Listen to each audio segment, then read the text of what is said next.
I was 10 years old when Grandma came to live with us.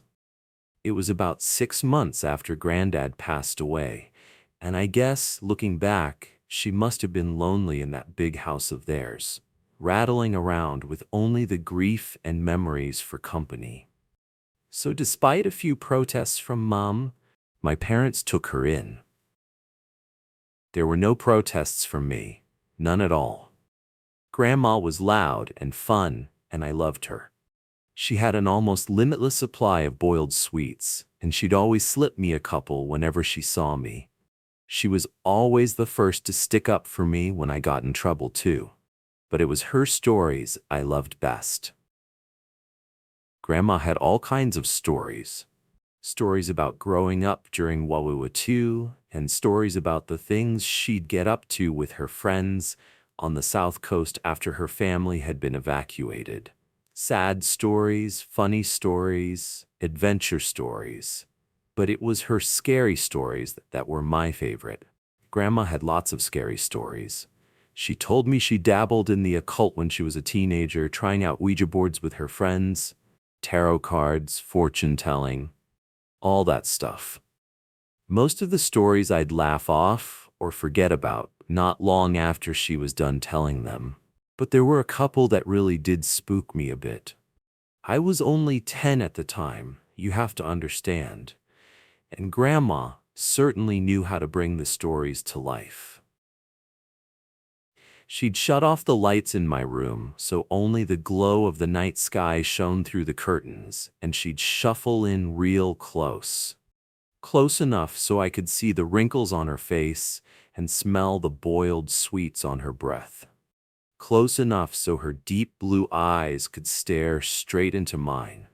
She must have given me nightmares with a few of those tales, but now, years later, there's only one that I can still remember.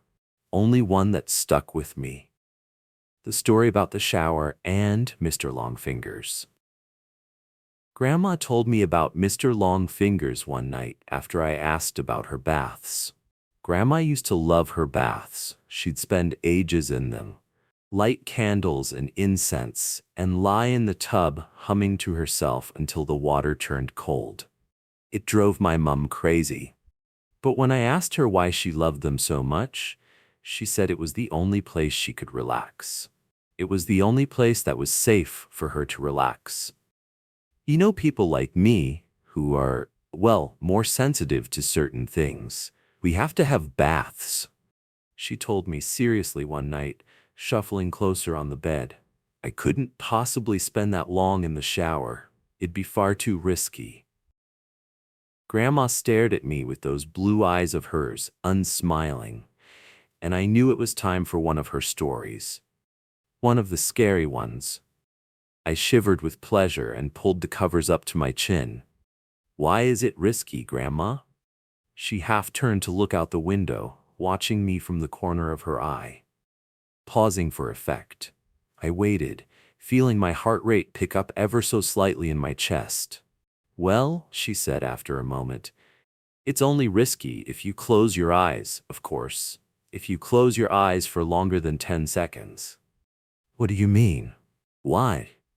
Well, do you ever play that game in the playground with your friends? The one where someone turns their back and the others sneak up on them when they're not looking? I nodded, and Grandma nodded back. Exactly. So that's what it's like in the shower when you have your eyes closed. That's what it's like with Mr. Longfingers. A cold itch tickled back. Who's Mr. Longfingers, Grandma? She let out a deep breath, as if she wished she hadn't said anything. Turned her head back to face mine. When she next spoke, she'd lowered her voice. No one knows exactly, Grandma whispered. Some think it's a creature that's attracted to the heat and smell we give off in there. Others think it's a demon that finds a way into our realm through the dense steam clouds. No one can say for sure, because the only ones who have actually seen Mr. Longfingers aren't ever going to be able to tell you. I pulled in a breath. Why not? Grandma shuffled closer along the bed and leaned towards me, leaving my question hanging in the air. Don't you worry about it, sweetheart. Don't worry your pretty head. As long as you remember the rules, you'll be fine. What rules? Well, when you're in the shower, you try not to close your eyes for too long. 5 seconds is fine and 10 is just about okay too. But any longer than that? Yeah? Then what? Well, any longer than that, and you may just start to feel something in the room with you. Something watching. And if you ever go longer than 15 seconds, that's when you might start to hear a noise too. Hear what? The soft tap tap tap of fingers on glass, fingers drumming against the glass door of the shower. If you do ever hear that noise, God forbid, will you make me a promise? What, Grandma? Promise me you'll never open your eyes. I barely slept that night. Hardly at all. I'd close my eyes and try to relax, but every time I did, I'd imagine a face pressed against my bedroom window, staring in at me. And when I did finally get to sleep, I had nightmares. Bad ones. I had them all week, in fact. Dreams about disembodied eyes watching me in the dark, and long fingers reaching out to touch my exposed skin. It wasn't any better when I was awake either. Not really. The shower was the worst. That's when Grandma's story really got to me. I'd never thought about it before, but suddenly I had trouble shutting my eyes in there. I'd be standing beneath the beating water, shampoo running down my face, and as soon as I squinted my eyelids closed, I'd hear Grandma's words running through my head. 5 seconds is fine, and 10 is just about okay too.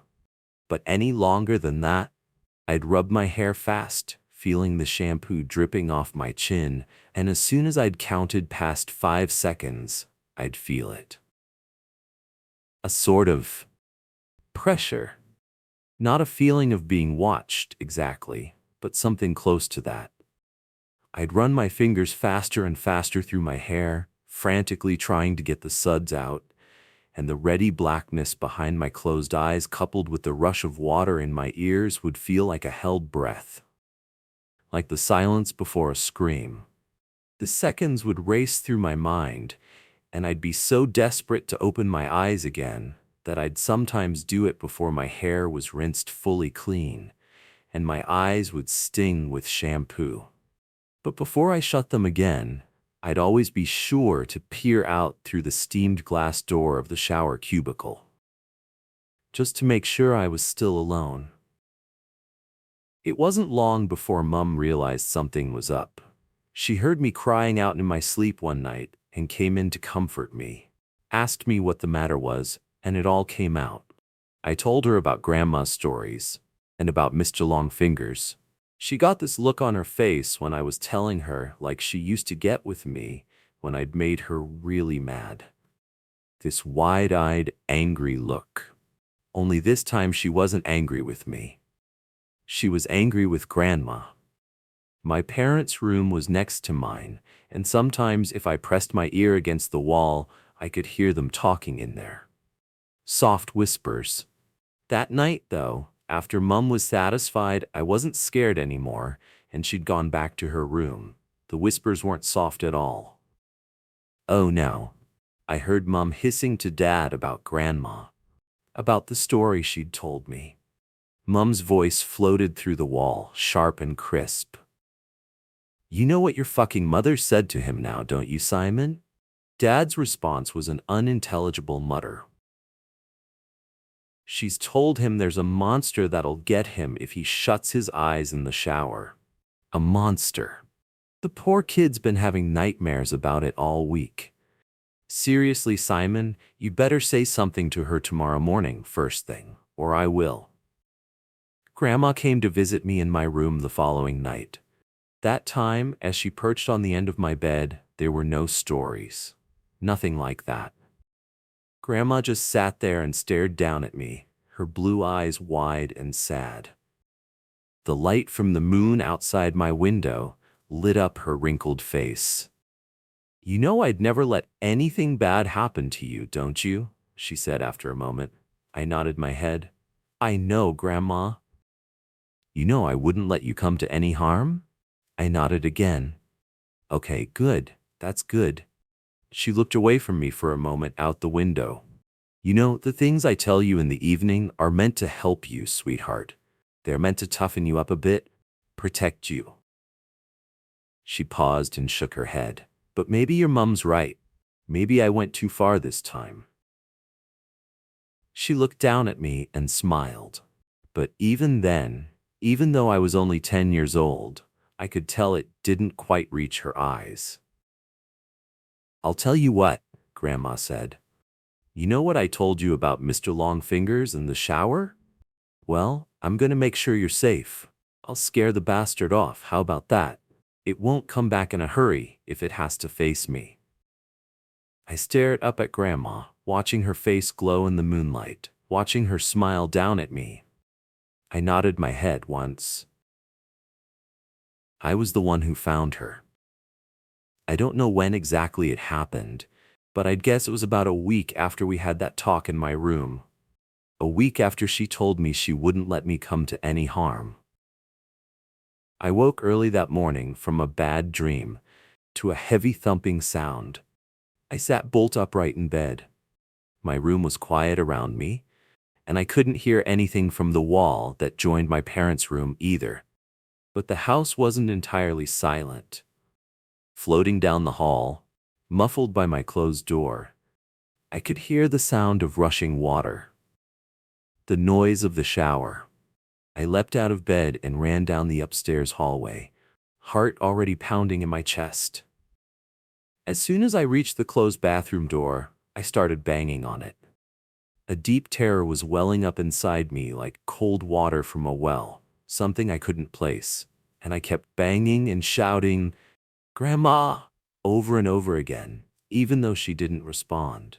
Off to my right, I was dimly aware of voices from my parents' room, the sleepy shuffle of footsteps. But before they had a chance to make it out onto the landing, I'd lifted my hand to test out the door handle, more out of instinct than because I thought it might actually open. But the door wasn't locked. I kept banging with my free hand and it swung suddenly inwards, bringing me face to face with a wall of steam. Heat struck my skin. I squinted my eyes against the damp fog and peered into the bathroom. And before Dad pushed me to one side, before everything around me descended into shouting and tears and chaos, I saw her.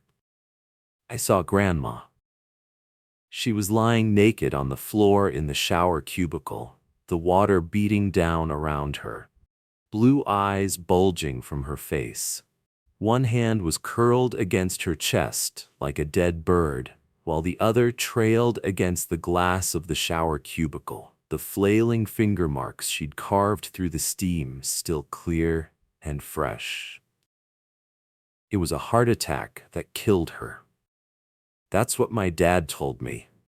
He said Grandma was old, and the thing had struck her quickly and suddenly. She would have died fast and without pain, Dad said. She wouldn't have suffered. I knew better, though. Even as a 10-year-old kid, I knew better. And years later, writing this as an adult, I still know better. I also know my wife and kids resent me for refusing to have a shower in the house, for insisting everyone take baths. They pretend it's okay and they humor me, but I can tell they don't really understand it. Not at all. My wife thinks she does. She thinks I still carry the trauma of seeing my grandmother dying in front of me when I was little.